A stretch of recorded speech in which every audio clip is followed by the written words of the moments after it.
Una hermosa chica pelinegra llamada Sara estaba buscando pistas sobre la desaparición de su mejor amiga Elise. Una chica pelicafé muy amigable que amaba las cosas de miedo.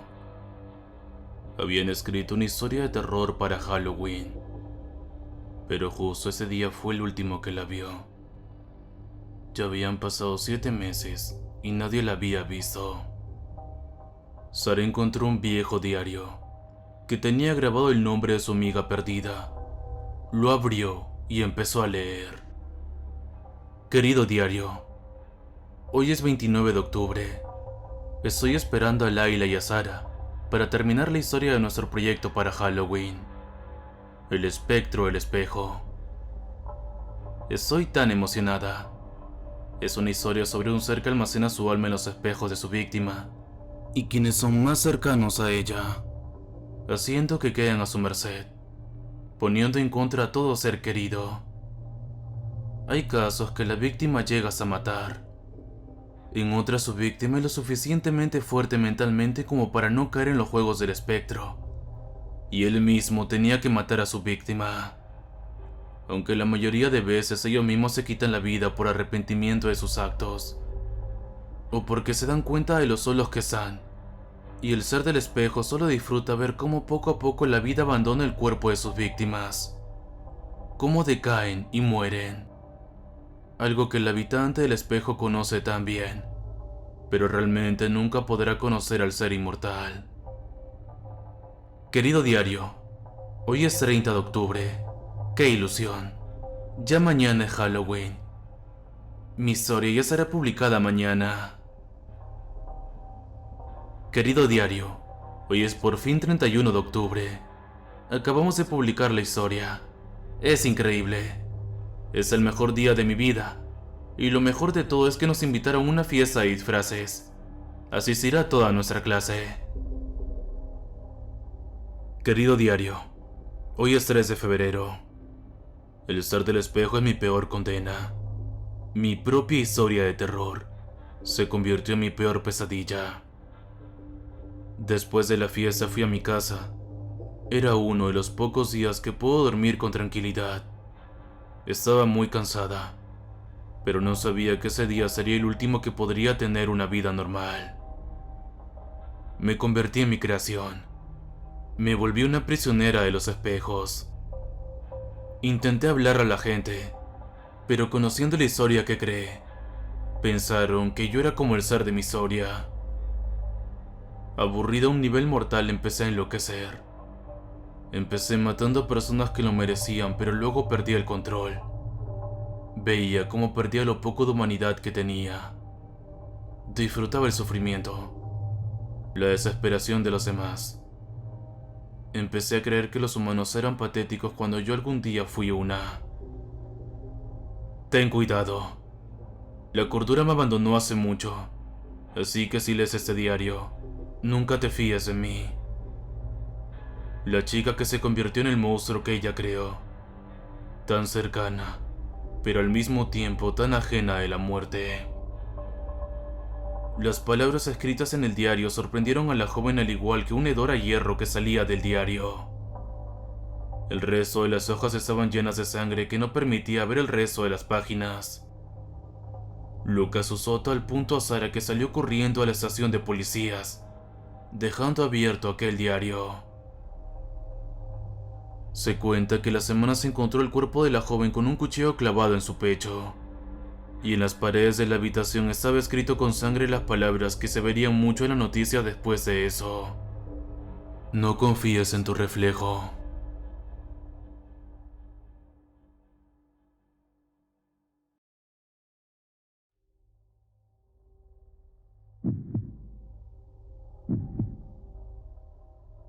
Eran las 9 de la noche. Estábamos a mitad del verano. El escaparate de aquel telepix en el que nos encontrábamos dejaba ver un trozo de calle urbanizada bañada por los últimos rayos de luz solar. No sé si mi acompañante se fijó en ese detalle, pero lo cierto es que poco después, el anochecer se hizo infinitamente largo. Discutíamos qué ingrediente sería más adecuado para afrontar después la película que íbamos a ver, y comparábamos los precios y ofertas existentes en un descolorido e insulso tríptico. Lo lamento, pero recientemente hemos eliminado los champiñones de nuestro menú. Le puedo sugerir que pruebe el nuevo ingrediente, las setas. Acepté de buena gana.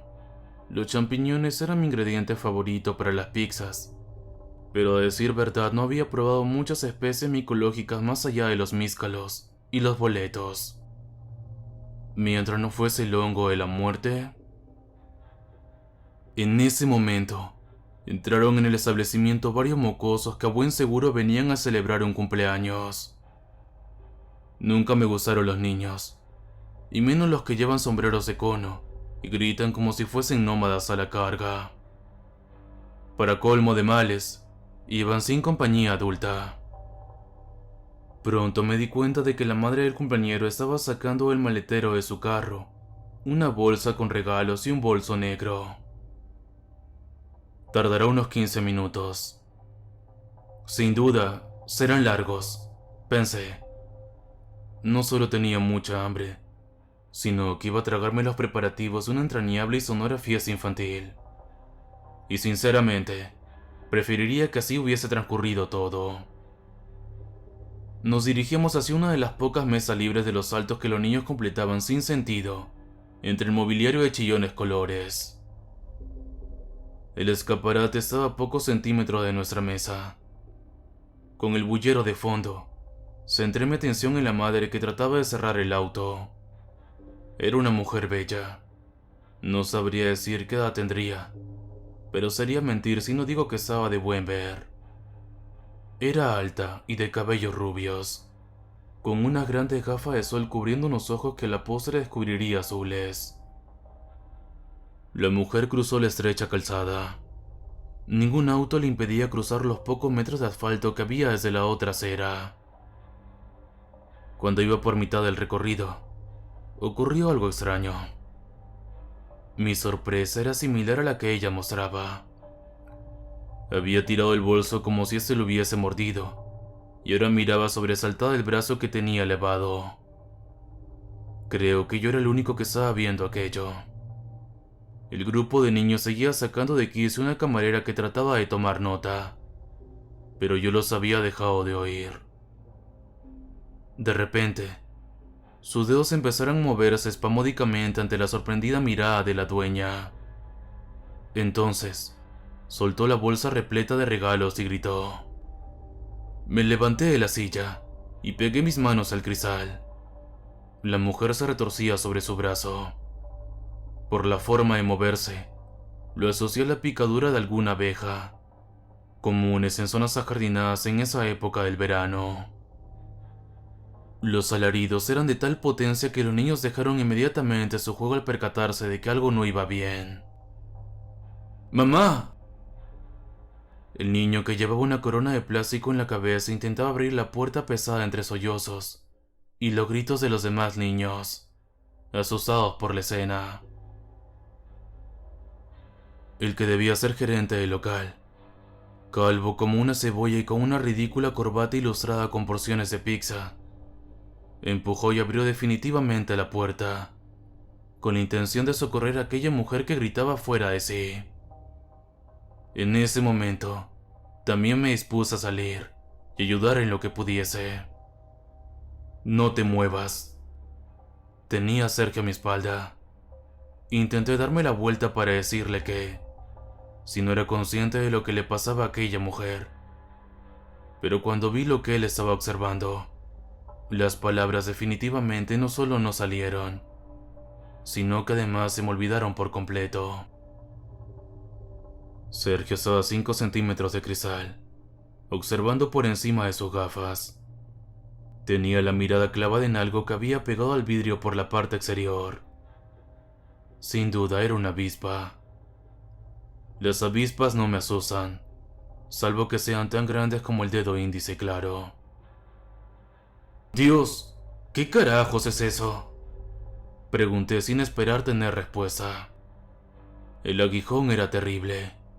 Era similar al punzón de un dardo, pero con un color blanquecino que parecía palpitar. Es un avispón japonés, dijo Sergio con voz calmada, aunque en su rostro se advertía cierto temor. ¿Cómo que un avispón japonés? Pregunté aterrorizado sin quitar el ojo de aquellas patas peludas.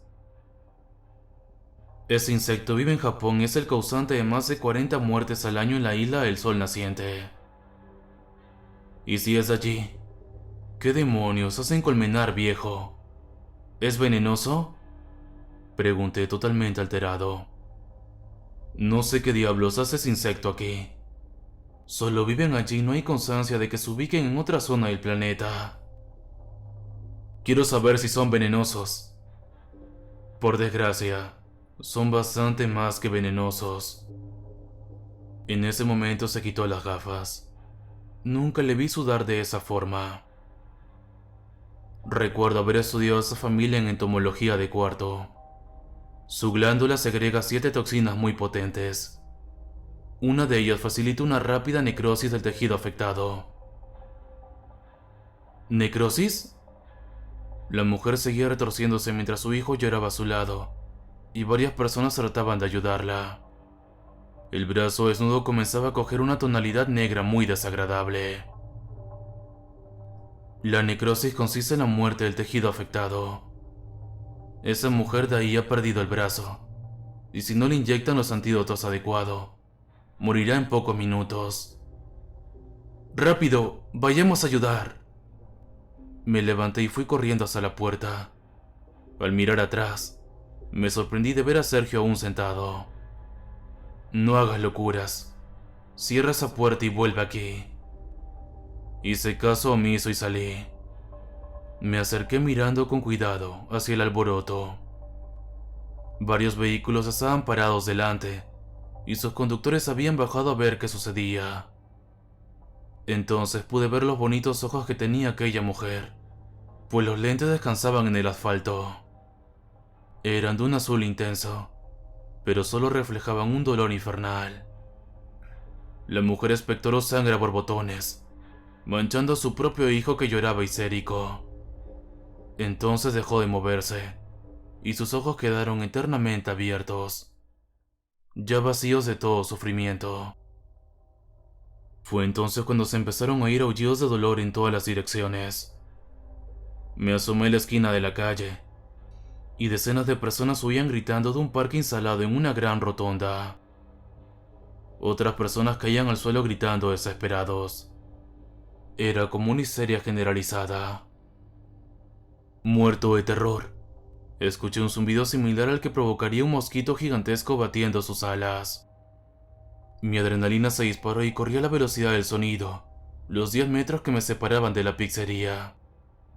Solo Sergio continuaba allí dentro, mirando desesperado por el cristal, temiendo por mi futuro. Llegué sano y salvo al interior, e instintivamente cerré la puerta. Por desgracia, no había nadie más que pudiera entrar. Decenas de niños estaban desperdigados por la calle, moviéndose como peces a los que se saca del agua. Todos gritaban, al igual que los adultos. Algunos se tocaban la pierna, otros se tapaban el pecho, y otros parecían catatónicos tras haber recibido un picotazo en la cabeza. El número 33, 2 pizzas medianas. La dependiente del mostrador tachaba con un bolígrafo un ticket. No parecía haberse percatado de nada. Cuando bordeó el mostrador y nos obsequió una sonrisa, el gesto cambió lentamente mientras las pizzas caían al suelo. Tranquila, se nos ha quitado el hambre. Tras entrar en histeria después de ver tan horripilante situación, se arrodilló llorando delante de la puerta. Sergio y yo seguimos observando en silencio a través del cristal. Cientos de insectos tapizaban el gran escaparate. Contemplamos una gran nube de avispones avanzando calle arriba. Casi todos los que estaban fuera ya habían muerto. Pocos minutos después, apenas entraba la luz. Toda la superficie cristalada estaba poblada por enormes abdómenes negros con líneas amarillas. La noche al fin llegó. Sergio puso la radio de su Nokia. Estaban dando un aviso de evacuación total en el centro y sur de España. Estábamos siendo invadidos por una plaga de avispones japoneses que se había desplegado desde el este de Madrid. Había teorías de que era un atentado terrorista, el primero de ese estilo. Se habían llevado unas colmenas de abejas abandonadas con cientos de insectos de forma clandestina y deliberada, y tras un breve periodo de reproducción, se habían liberado en el medio ambiente, con las consecuencias sucedidas. Los datos de las víctimas todavía seguían siendo inexactas, pero había miles y miles de muertos y afectados. Incluso hablaban de personas que habían ido al hospital con hasta 30 picaduras. La batería del teléfono se acabó. Fueron 2 días hasta que vimos llegar un camión del ejército y varios soldados con lanzallamas. Nos sacaron a los 3. Lo último que vi antes de entrar al autobús climatizado con insecticida fue cómo le lanzaban fuego a todos los cadáveres con los que se iban encontrando. El cabello rubio de la mujer ardió con viveza. Su hijo hacía lo mismo pocos segundos después. La corona de plástico aún descansaba sobre la hinchada y negruzca cabeza. La puerta del autobús se cerró, al igual que mis ojos. Dormí durante horas y cuando desperté me levanté aquí. Estoy en una camareta militar, en un segundo piso. Debe ser de un edificio muy viejo. Hay muchas telarañas. Incluso se ven en el exterior. No sé dónde está Sergio, pero al salir en su búsqueda, he visto algo que me ha hecho cambiar de opinión. Hay un soldado muerto a 1 metro de la puerta. Parecía sonreír. Cuando he visto salir de sus fosas nasales una viuda negra, he pensado que lo más inteligente es quedarme aquí. Y como estoy demasiado nervioso para seguir escribiendo, me voy a sentar en la cama a mirar a través del cristal de la ventana. Pero para ser sincero, no tengo esperanza. No creo que esta vez venga algún autobús a buscarme.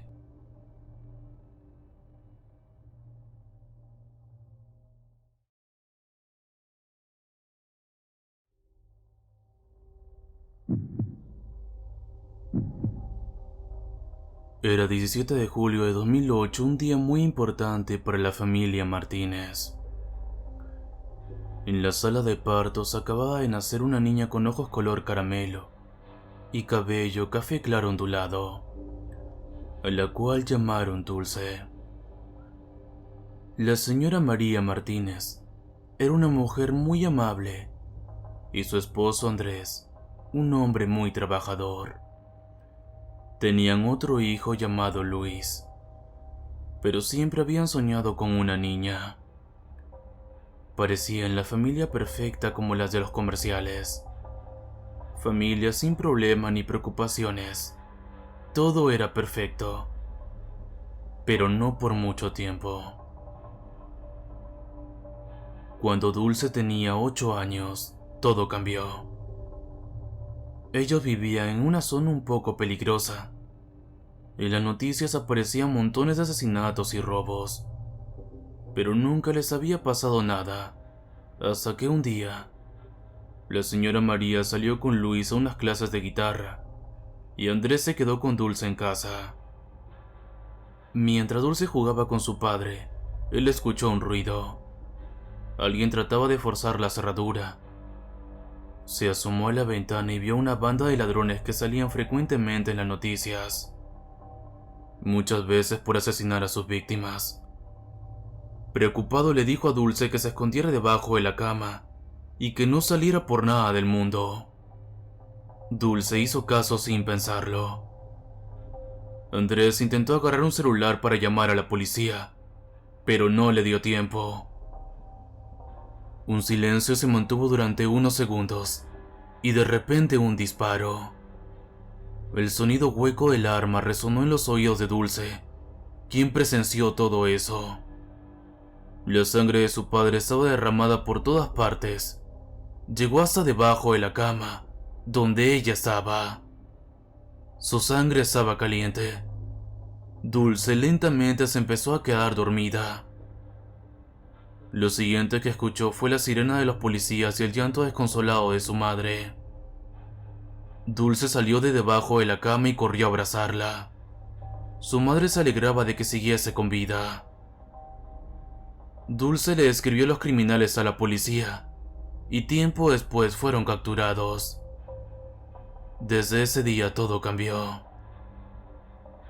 Al no tener cómo mantenerse, María se llevó a sus hijos a vivir con su hermana Sara, en lo que ella conseguía un trabajo y una manera de mantenerlos por su cuenta.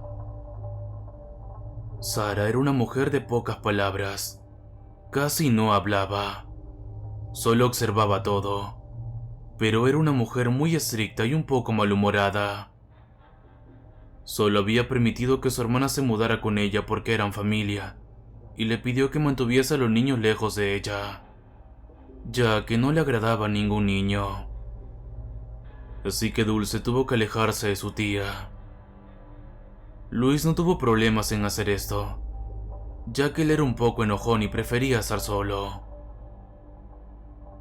Dulce se encerraba en su cuarto a leer. Sus libros eran su mayor tesoro. Pasaron los años y Dulce se encariñó con la soledad. Pasaba horas enteras con sus libros. Cuando tenía 12 años, en una festividad, como siempre, estaban haciendo mucho ruido con la pólvora, la música y todos los gritos eufóricos. No la dejaban concentrarse en sus libros, así que pensó que sería buena idea cocinar algo. Fue a la cocina y empezó a preparar sus recetas. Mientras cortaba una manzana para su pastel, se cortó la palma de la mano. El ruido de la pólvora y la sensación de sangre en sus manos le recordó el día en que su padre murió. Recordó lo bien que se sentía la sangre, y en un impulso, chupó su propia sangre. Era Dulce. Una idea pasó por su cabeza. ¿Y si reemplazaba el azúcar de la receta con sangre? Pero ¿de dónde sacaría una taza de sangre? No se iba a cortar de nuevo, por lo que salió al bosque que había cerca de su casa. Estando allí, se puso a cazar animales. Cazó una cría de ciervo. Guardó su sangre en un tarro grande. Volvió a entrar a su casa y siguió con la receta. Cambiando el azúcar por sangre, el pastel quedó de un tono rojizo, y su inquietante sabor era delicioso. Se terminó todo el pastel y luego se acostó a dormir, porque al día siguiente debía ir a clase. En el instituto, Dulce no era muy popular. Era la chica de la que todos se burlaban, y Luis, en lugar de ayudarla, se burlaba también de ella. En casa también la molestaba. Durante todo el día no pudo pensar en nada que no fuese el sabor de la sangre. Al llegar a casa, hizo su nuevo postre con sangre, esa vez un alce. Así fueron pasando los días. Luis le hacía la vida imposible a su hermana, tanto en casa como en el colegio, y ella cocinaba postres de sangre a escondidas de su familia. Un día, mientras Dulce cocinaba, Luis rompió en pedazos su libro favorito. Enojada, Dulce se abalanzó sobre su hermano y lo ahorcó hasta que murió. A pesar de saber lo que hacía, no paraba de sonreír. Sabía lo que hizo, e inmediatamente ocultó el cuerpo de su hermano en un closet. Luego preparó un postre con la sangre de su hermano y se comió la mitad. Se acercó a su tía e hizo lo mismo. Orgullosa de su receta, los dejó en la mesa con una nota para su mamá, la cual decía: Querida mamá, te dejo sobre la mesa una receta que hice. Es una receta familiar. Espero que te guste. Con amor, Dulce. Encima de las camas en las habitaciones se encontraba el cuerpo de su hermano y su tía, junto con otra nota que decía: Te dije que era una receta familiar. ¿Disfrutaste el sabor de tu hermana y tu hijo? Era lo último que quedaba de ellos. Dulce se puso una chaqueta y unas botas negras, y en una maleta guardó todos sus cuchillos. y unos cuantos sarros pequeños con sangre. Antes de salir de la casa se miró al espejo y dijo: tengo cara de niña pequeña. Me faltan unas cuantas marcas. Acto seguido se hizo un gran corte en su mejilla izquierda, que iba desde bajo el ojo hasta su mandíbula. Salió de la casa y se dirigió al bosque en busca de nuevas víctimas, para seguir probando su dulce sangre, que fue como llamó a sus postres.